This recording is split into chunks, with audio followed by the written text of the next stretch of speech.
We have a GE DDT595 dishwasher. We had to take the door off of it to replace the user interface. No videos that we saw online had the door that we had, so we want to help explain what we had to do with this. First off, we had to turn the power off to the dishwasher. And then the power coming in here, there was a box. We had to undo the box. And then the wires were connected by wire nuts. We had to unscrew them. It's hardwired in here. We unscrewed them and took them apart, marking which was which. The water was hardwired in. We had to take the water off over here. With this, there were a couple drips of water when we took it off, but nothing major. We had on our dishwasher enough exhaust hose that we did not have to disconnect it from our disposal on there, but if you have less, you may have to.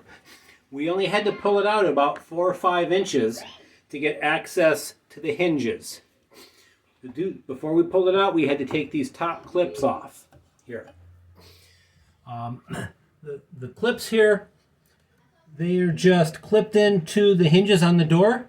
We took them off. They're wired up here to keep them from moving out of place or so. So when we go to reconnect it, they're right there for us.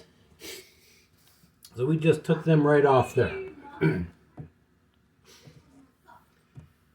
When we disconnected the door, we pulled it straight off on there.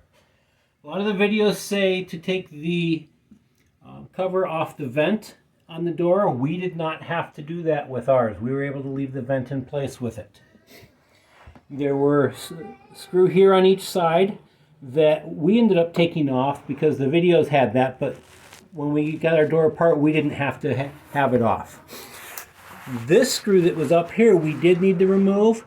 We had to use a 1/4 inch socket and a 6-inch extension, a 1/4 inch drive in order to get to those screws to take them off there. There were also on the sides, there were 4 screws that were T25 headed on that. So we had to use our T25 driver to take those off. And that got us to this point here, and these we just lifted up the door and pulled the other half, kind of separated off of there and pulled that off to separate it. Now we can get access to our user interface board.